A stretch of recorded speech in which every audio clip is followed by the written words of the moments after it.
Há 8 anos, o Brasil celebrava sua saída do mapa da fome da ONU. Essa mazela, que parecia começar a fazer parte de um passado que a gente superava, voltou, infelizmente, para as manchetes dos jornais, em um contexto de recessão econômica, de crise política e de pandemia. A fome, eu não preciso dizer a nenhum de vocês, é um problema muito grave, muito complexo e que cria tantos outros. Ela sequestra o presente das famílias e corrompe de origem o futuro das crianças que sofrem dela. Como não podia deixar de ser, um problema dessa magnitude não vai ter uma única solução, não. Então eu queria parar hoje para falar um pouco sobre o que vem sendo conversado sobre a implementação de um programa de renda básica universal como uma forma de se combater a fome no Brasil e no mundo. Tá certo? Bora conversar?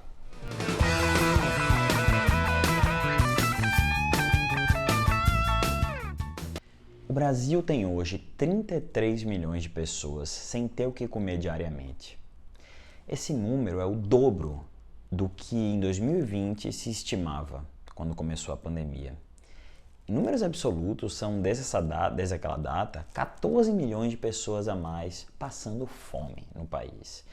Esses dados são do segundo inquérito nacional sobre insegurança alimentar no contexto de pandemia e eles mostram a volta dessa mazela tão séria, insegurança alimentar, ou seja, a falta de acesso material a uma dieta com valor nutricional mínimo. Hoje, 58% das pessoas no país passam por algum grau de insegurança alimentar.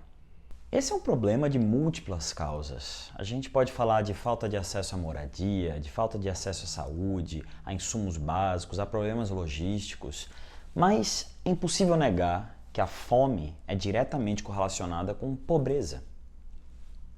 É claro, é até óbvio. Se você não tem uma renda mínima, você não vai conseguir comprar nem o item mais importante da sua pirâmide de consumo, os alimentos. E esse é o contexto. Sim, segundo dados do Cadastro Único, a gente tem mais de 17 milhões de famílias no Brasil em situação de extrema pobreza, ou seja, recebendo menos de R$ 105 por mês. E isso também num contexto de alta inflação, em que nosso dinheiro cada semana derrete em valor. E nesse mesmo contexto, o governo federal começa a passar um trator por cima dos programas que visam diretamente ao combate à fome. Por exemplo, o programa Alimenta Brasil, que até então tirava uma parte do orçamento para contratação, para consumo de produtores familiares, de pequenos produtores e também para distribuição de alimento, começou faz tempo, é verdade, desde 2016 ele começou a murchar, mas desde 2020 ele basicamente zerou. E é claro, você pode falar, não, teve o auxílio emergencial, depois teve o programa Renda Brasil, que é uma versão remodelada do antigo Bolsa Família, beleza, mas esses não são programas que visam diretamente ao combate à fome. Além de eles terem uma série de condições para se tornarem possíveis e para as pessoas terem acesso. Além de, fora isso, sérios problemas logísticos que a gente está só começando a ver, por exemplo, no programa do na implementação do Renda Brasil. Então, vamos falar um pouco sobre a possibilidade da gente pensar um pouco maior. Vamos falar um pouco sobre o que vem se falando sobre a aplicação de um programa de renda básica universal como forma de se combater a fome. E o que seria um programa de renda básica universal? Veja, a verdade é que não existe uma só resposta para isso. A verdade é que existem várias modalidades de várias versões de um tipo de programa desse.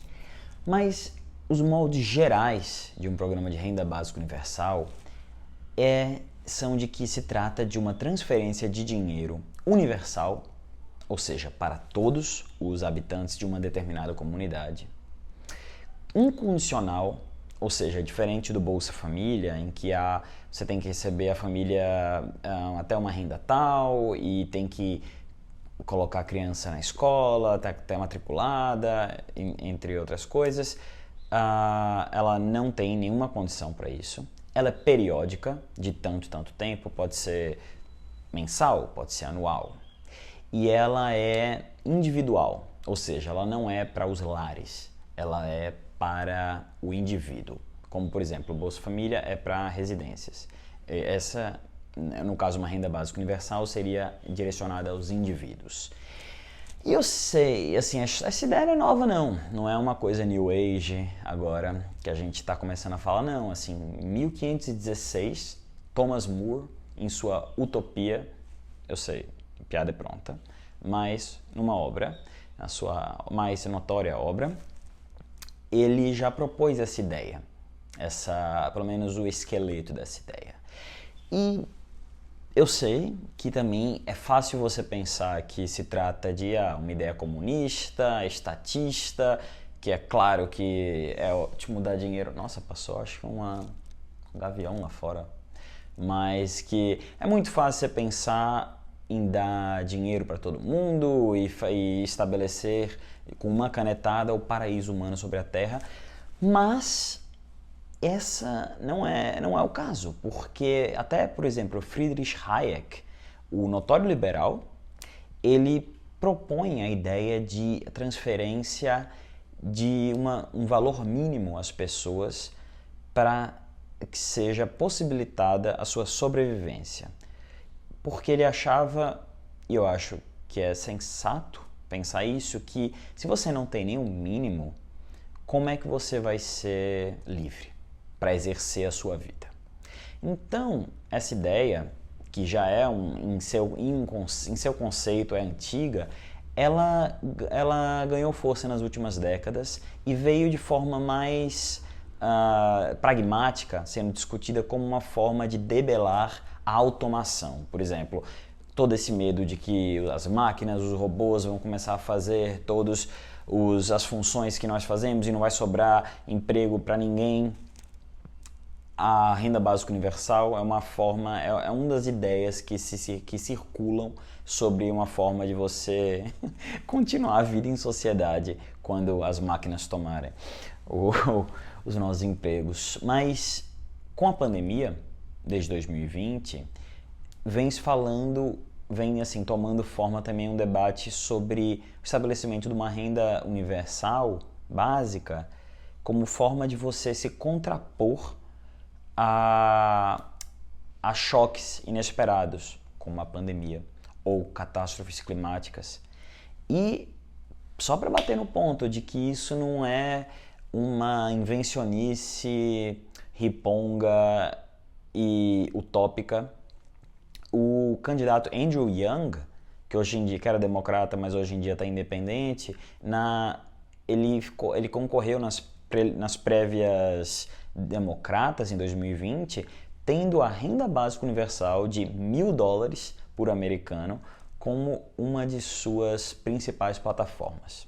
E como a gente até já comentou, é normal se perguntar, ok, qual é a diferença de um programa de renda básica universal para o que a gente já tem há muito tempo como o Bolsa Família e a sua remodelação no Renda Brasil?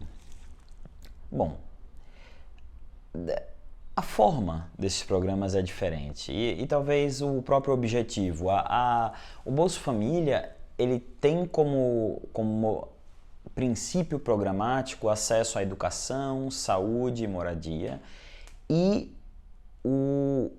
mas principalmente ele estabelecia condições para essas pessoas, na verdade esses lares, o que é outra diferença, né, ter acesso ao programa. Você tinha que ter o cartão de vacinação completo, você tinha que matricular seus filhos no colégio, os filhos daquela família no colégio. Então, e o Renda Brasil segue também a maior parte dessas condições. Além do que, novamente, essa renda era dada por lar, não para o indivíduo. Então, tem uma diferença principiológica e de escopo também, né? Porque um programa de renda básica universal, se a gente for pensar na sua forma clássica, seria mais caro também do que os programas que já relativamente, em números absolutos, caro, como o Renda Brasil e o Bolsa Família, mas também eles teriam um potencial de retorno maior. É um programa mais ambicioso. Então vamos discutir um pouquinho, vamos ver uns estudos, parar de falar agora sobre o conceito e vamos ver na prática o que se tem observado, o que se tem estudado na utilização de uma renda básica universal, principalmente num contexto de fome. Que estudos a gente pode comentar que nos mostram o efeito da renda básica no mundo?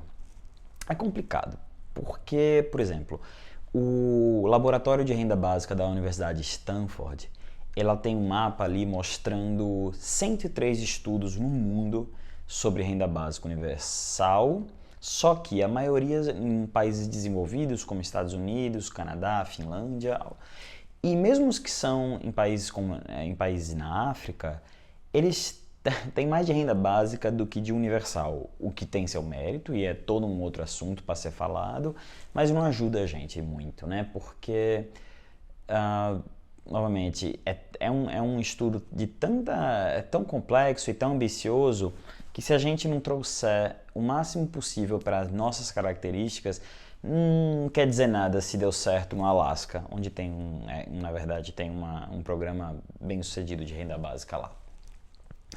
Então, a gente teve a sorte de ter um estudo o grupo chama Innovations for Poverty Action, no Quênia. E eles deram a sorte de estabelecer um estudo de implementação de um programa de renda básica universal em 2018. Então, ele estava vigente quando a pandemia bateu, em 2020. Então, a gente tem aí a possibilidade, eles deram a sorte de poder comparar os efeitos desse estudo antes da pandemia e depois. Então vamos falar um pouquinho como é que foi os detalhes da realização desse estudo, lembrando sempre que eu vou deixar os links de tudo isso que eu estou falando, desses dados e referências, mas principalmente desses estudos aqui embaixo sendo a caixa de descrição do YouTube, para se vocês tiverem curiosidade, eu recomendo, é muito interessante ver a engenharia, o design desses estudos, desses programas, eu vou deixar para vocês verem, beleza? Vamos conversar então como é que eles se deram. Esse programa foi implementado em duas das regiões mais pobres do país, em lugares onde no ano anterior ao ano base da pesquisa, 85% das pessoas tinham passado fome. O que eles fizeram foi pegar 295 vilas nessas localidades, o que dá uns 44 mil, consultando aqui, não, 34 mil pessoas, moradores, e eles dividiram essas vilas em 4 grupos, de forma randômica, né, aleatória, em 4 grupos. O grupo de controle, não recebe nada.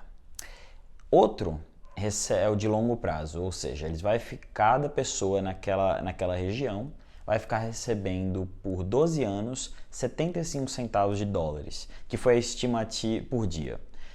Foi a estimativa que o pessoal do estudo chegou que pode atender às necessidades básicas daquele lugar. O terceiro grupo é um grupo em que de curto termo, de curto prazo, em que os moradores daquele lugar, cada um individualmente, recebe 75 centavos de dólar por dia por 2 anos. E o outro é o da transferência única. As vilas desse quarto grupo, enfim, eles recebem uma transferência de uma única vez de 500 dólares. Então, o que é interessante, claro que você pode pensar, não, claro, quem recebeu dinheiro vai ter mais dinheiro e daí vai passar menos fome, mas não é tão simples assim, porque quem tem mais renda disponível também, por exemplo, investe e se coloca como os pesquisadores, isso não sou eu falando, está na pesquisa, mas assim, se observa, por exemplo, a atividade empreendedora ou atividade de maior risco, em que você também pode perder dinheiro. Mas o principal aqui dessa pesquisa, e claro, eles analisam várias outras medidas de bem-estar pessoal, além de fome, além de passar fome, além de segurança alimentar. Mas eu vou focar aqui na parte da alimentação, e o que é interessante é que a gente tem esse mesmo programa antes e depois da pandemia. Então a gente tem a existência ao longo do programa, quando eles estavam avaliando, de um choque imprevisível da renda, do bem-estar das pessoas. E o que se observou foi, para as pessoas que recebiam que receberam a transferência de curto prazo, tiveram 5% menos chance de passar fome, e de longo prazo, 11%. Então, isso num contexto que, além disso, não é só a pandemia. Lá eles têm também secas periódicas que causam fome. Por exemplo, no controle, ou seja, de quem não recebeu nada, nesse momento que eles coletaram os dados, 68% da população daquela região estava passando fome. Então, você ter 10% a menos, ou na verdade 11% a menos, para quem estava recebendo a transferência de longo prazo, isso num contexto de pandemia imprevisível, sugere que um programa de renda básica pronto para agir pode aumentar a resiliência das populações pobres em um contexto de choques imprevisíveis, ou seja, haverá danos, haverá perdas, claro, mas eles aumentam a resiliência para conseguir o mínimo, para não passar fome.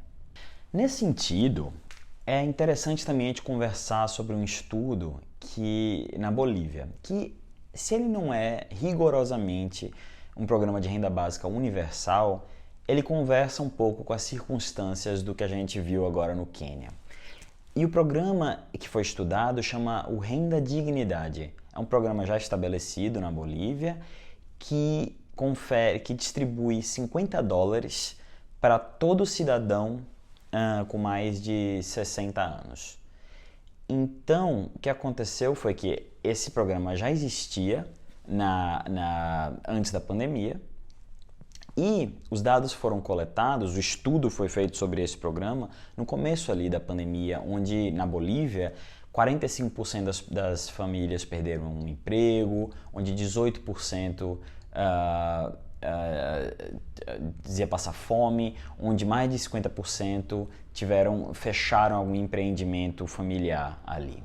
Então, o que eles fizeram eles fizeram um estudo que é bem interessante, que chama RDD, Regression Discontinuity Design, que basicamente o que eles fazem para todo fenômeno que você pode ter um marco estabelecido arbitrário para o que tem o sem e o com, por exemplo. Nesse caso, 60 anos tem, 59 não. Então eles comparam a probabilidade de ter 1000 outras diferenças de contextos, de vieses entre famílias, entre pessoas que têm 59 anos e 60 é pouca.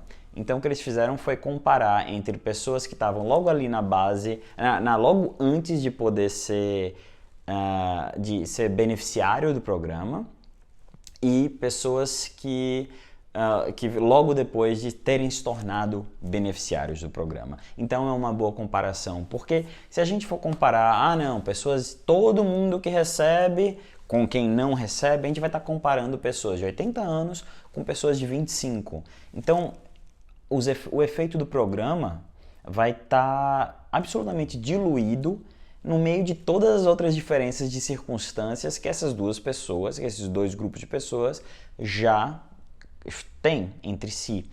Então, nesse RDD, eles comparam gente que está ali rodeando os 60 anos, que é o ponto arbitrário de sim e de não. Então, o que se viu foi, e aí é interessante, não só pessoas, mas famílias, lares, em que havia pelo menos uma pessoa beneficiária do Renda Dignidade, tinham 40% menos chance de passar fome em um contexto de pandemia. É muito, é muito. E isso, o que é interessante é que a maioria dos lares, 95% dos lares analisados pelos estudos, são multigeracionais. Então, ou seja, tem pelo menos convivem no mesmo lar, por exemplo, o pai e o filho, a avó, o filho e o neto. Então, tendo uma pessoa dentro dessa casa que é beneficiário do programa, fazia essa casa ter 40% menos chance de passar fome na pandemia. Então, por mais que não seja um programa de renda básica clássico, renda básica universal clássico, por ter uma condicionalidade, ele é mais uma evidência de que a gente ter apostos, ter a estrutura pronta de um programa desse tipo é importante para evitar as flutuações e choques quando vir um fenômeno de choque imprevisível como é a pandemia, ou como vai ser cada vez mais comum, catástrofes climáticas. É uma forma de você, se não garantir a felicidade de todo mundo, vai evitar que eles passem fome nesses contextos traumáticos. E sabe o curioso? É que a gente já tem o estofo legal, a previsão legal para um programa de renda básica universal clássico, por meio da Lei 10.835 de 2004, aprovada, em vigência. Foi estabelecido, e aí eu vou ler no seu artigo 1º, é instituído a partir de 2005 a Renda Básica de Cidadania, que se constituirá no direito de todos os brasileiros residentes no país e estrangeiros residentes há pelo menos 5 anos no Brasil, não importando a sua condição socioeconômica, receberem anualmente um benefício monetário. Quem propôs essa lei foi o icônico Eduardo Suplicy, e ela foi aprovada pelo governo Lula. Contudo, depois de abrir com esse primeiro artigo imponente, lá para baixo tinha os esperados dispositivos dizendo a lei vai ser, o conteúdo dessa lei, as normas dessa lei vão ser regulamentadas por meio da lei orçamentária do ano que vem e por meio da lei da já quase saudosa lei de responsabilidade fiscal. Então, foi um gesto político magnânimo e imponente, sim, mas ela nunca foi implementada de fato, apesar de estar em vigência. Inclusive, o Eduardo Suplicy, ele tem usado, infelizmente, ele já está bem velhinho, né? E ele vem utilizando o capital político que ele tem ainda para ver ainda, nas palavras dele, em vida, essa lei implementada. Inclusive, teve um fato tragicômico, não trágico, engraçado mesmo, no evento de lançamento da candidatura de Lula agora às eleições de 2022, ele invadiu durante o discurso do Mercadante com uma proposta, eu não sei exatamente qual proposta, o que ele estava, mas falando exatamente sobre essa lei da renda básica, a renda cidadania, se eu não me engano. Então, esse debate, a gente não lembra às vezes, né? Mas parece fora da caixinha, parece muito ambicioso, mas tivemos esse debate. Foi aprovado, inclusive, essa lei, se eu não me engano, por todos os partidos do Congresso. Que época, hein? Vocês lembram disso? E uma última curiosidade tupiniquim sobre isso é o município de Maricá, no Rio de Janeiro, ele tem um programa que chama Renda Básica de Cidadania, que atende 44 mil pessoas, e ele não é necessariamente universal, porque essas pessoas têm que ter até 3 salários mínimos, o que é bastante alto, assim, o teto se a gente pensar no Bolsa Família, no Renda Brasil, e ele para todas as pessoas que têm até essa renda e que moram há pelo menos 3 anos em Maricá, eles recebem R$ 130 equivalentes em Mumbuca, que é uma moeda digital que só rola lá dentro de Maricá. Então, para consumo de produtos e serviços, para troca de mercadorias. Então, não troca, né? Para compra, para consumo mesmo, aquisição. Então, é interessante, né? A gente tem isso acontecendo. Tem um estudo acontecendo agora, então, provavelmente nos próximos anos aí a gente vai ter, apesar de ser engraçado, assim, enfim, os detalhes do programa, pode sair evidências muito interessantes dele. Então, a gente vai ficar atento aí para acompanhar. Veja, não é por nada que essa discussão sobre renda básica universal está cada vez mais atual, está cada vez mais em voga. Porque é um programa ambicioso, é um programa quase revolucionário, pelo menos na forma como a gente costuma organizar o Estado atualmente, e talvez é disso que precisemos para combater, para reagir a problemas muito atuais, muito sérios, de dimensões tão grandes como, por exemplo, crise climática ou uma crise, talvez, como eu tinha falado, de automação da produção, ou, estranho falar isso, mas guerras continentais, por exemplo, a guerra agora na Ucrânia e na Rússia vai ter um impacto grande na produção e distribuição de grãos e alimentos, vai causar fome. Então, não feche o coração para a ideia de uma renda básica universal. Não é fetichista, não é um fetiche comunista, não é uma simplificação do império da alegria e da virtude sobre a terra, não.